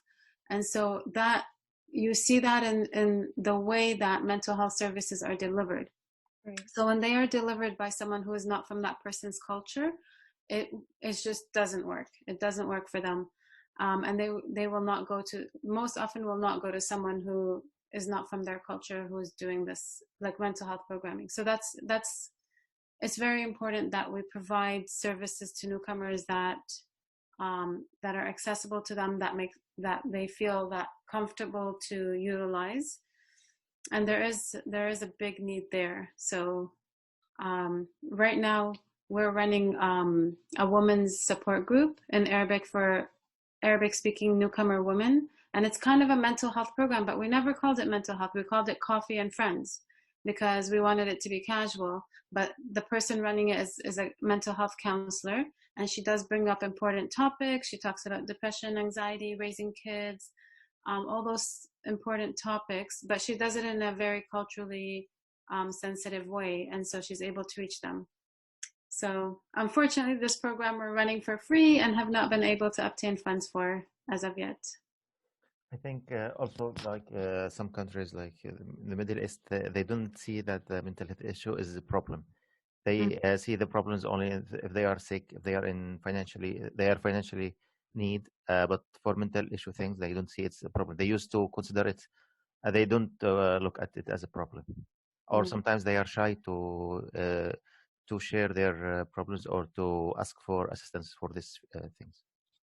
Yeah, I also wanted to add something based on the Photo Voice program that I'm currently working on with the Syrian Canadian Foundation. So I truly believe with what you both said. Number one is the stigma, and number two is accessing the resources. So for the Photo Voice program, I'm currently working with the program manager Marwa on a youth program, and what we found through our like during the sessions and also during conducting a focus group for another program, that the youth are in need to those support, like mental health support. But what Bayan mentioned is those resources are not accessible, or are accessible but are offered by people from different cultures, by those who don't understand their struggles maybe, or maybe they don't know about their gaps or cultures.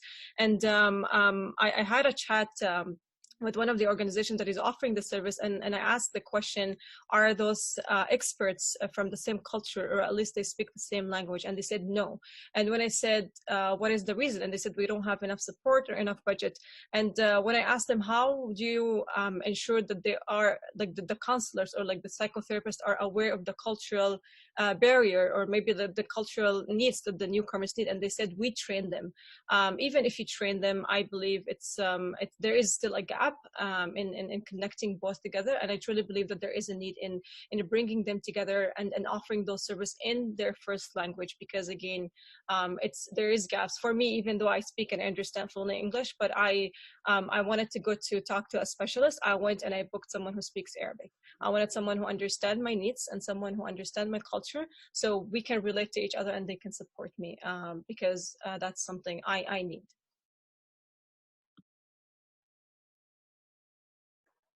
Thank you, Hanen. We have one question in the chat that I'm just going to read. I think this is for the RCS team and Saad. Apart from sharing via social media, do you have any action plans for the next step after these webinar series, like writing a report or share them to a larger audience?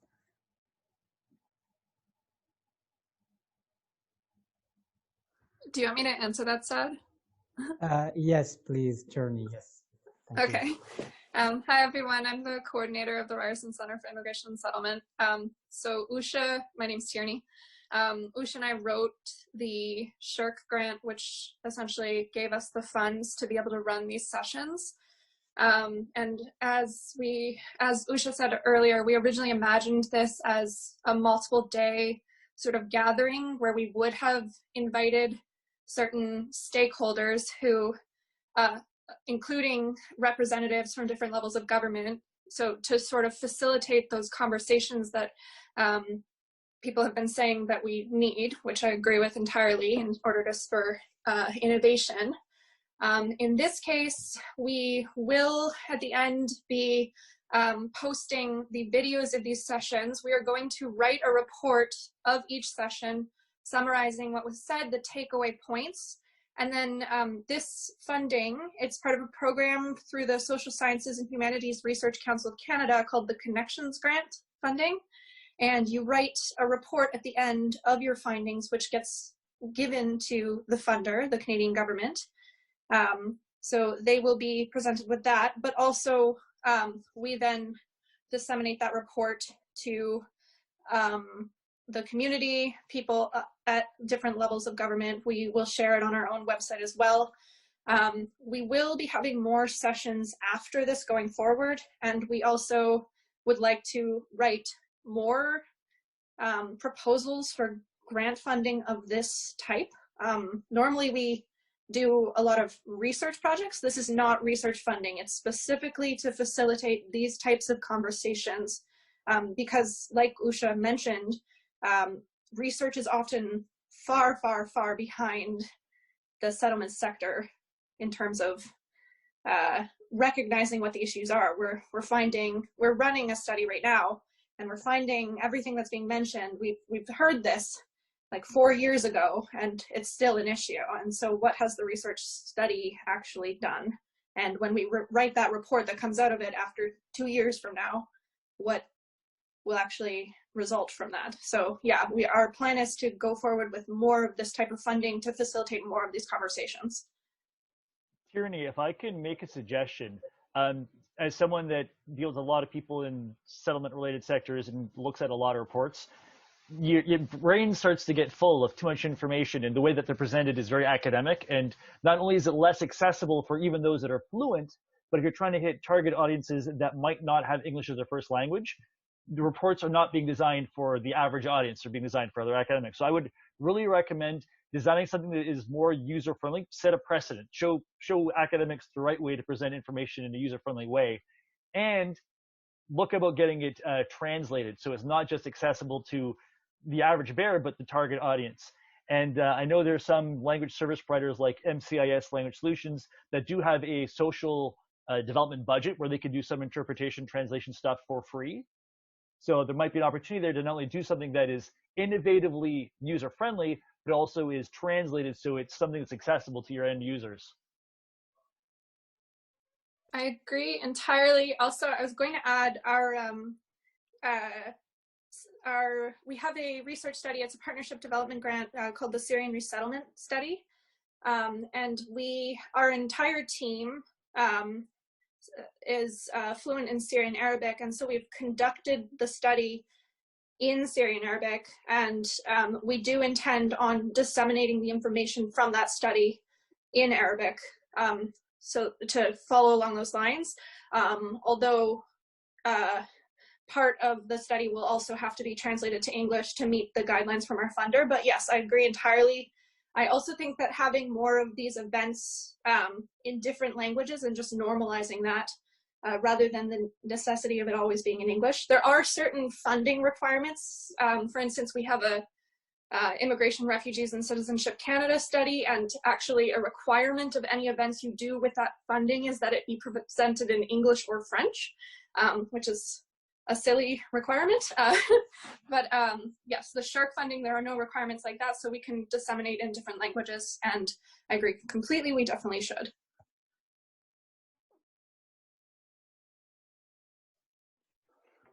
All right, thank you so much, Tierney. I would like to thank our moderator, Zainab. I would like to thank also our guest speakers, Bayan, Hanen, and Dr. Bassam. And I would like to share with you that our next and third series or third session of this series will be on the Thursday, November 19 from 5 to 7. So this Thursday from 5 to 7. If some people have like time to attend, I can quickly share the link of the session in the chat box, and you can have a chance to attend as an audience and also to share the questions and answer them. We will have also some guests that they will talk about their stories. So it will be great to have you as an audience if you have time. I will just share quickly the links with you. Sorry, can I? My name's Tim. Tim McGuire. I used to be president of KP Local 79. I used to represent the City of Toronto employees. And when I was president, I used to do a lot of community engagement. And one of the things I commissioned a report that talked about newcomer settlement.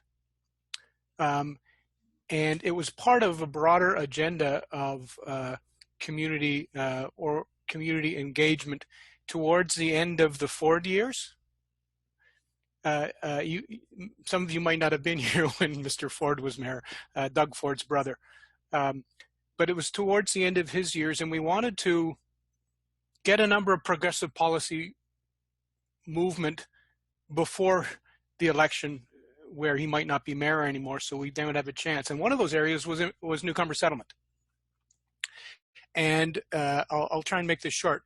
So we commissioned a report that talked about newcomer settlement, and some of the things that you're talking about, the things we identified, making more specific resources available about linking people to what resources are there, what services are there, whether it's language, education, job market, or if somebody wants to start a business. Where do you go to those resources? And when I started working for the City of Toronto 30 years ago, as an example, the City of Toronto had a cadre is the wrong word. City of Toronto had a department that were interpreters.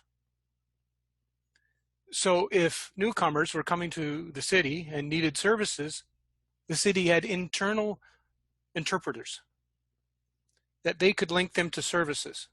And now, and I work for the city still, we have those resources aren't there. So that's just one example of something you've raised.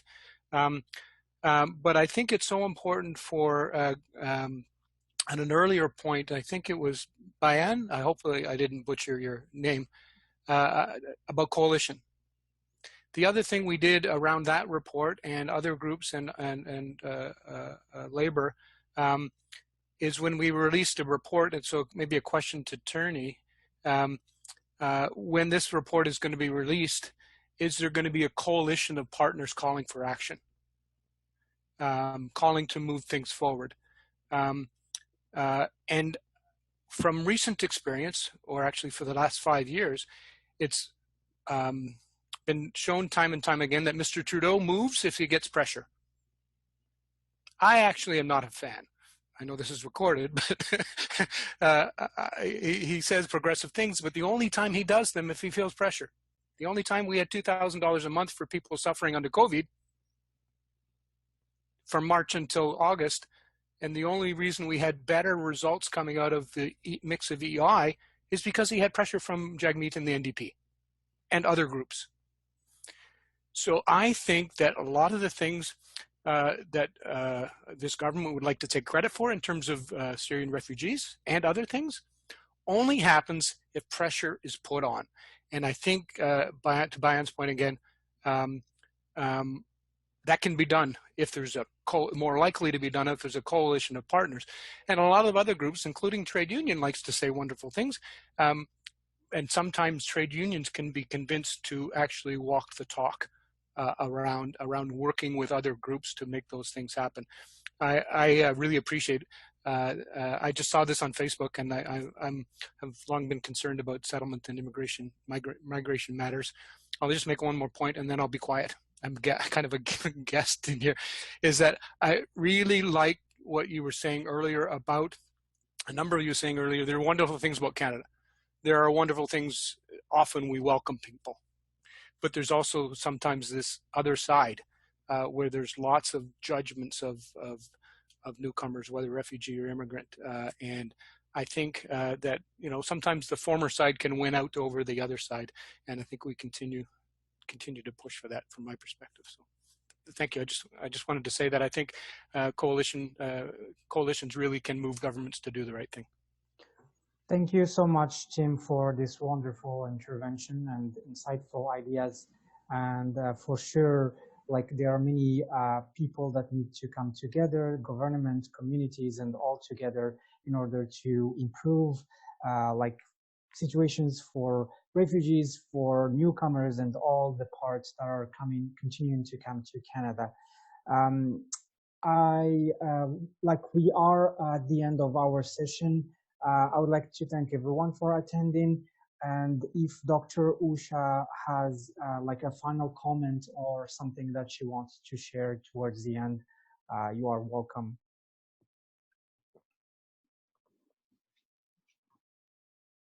All right. No, I don't have any kind of detailed comment. I was quite struck by the passion with which our panelists actually talked about settlement. And I was also very moved by the fact that they were so early in their time in Canada, they were so passionate about giving back. Actually, it was almost like learning from each other rather than from the big settlement agencies. That's kind of a notion I got from some of these conversations that they were there. That happened today. So I want to thank you all for sharing your knowledge, sharing your expertise, sharing your experience, and we hope we can see you more often in the sessions to follow. Thank you, Saad and Sohail, for organizing it as well. Thank you all. Goodbye. Thank you all. Have a good night. Bye. Bye. Thank you for this. Bye. Thank you, Tim, for coming on board. Thank you. Right.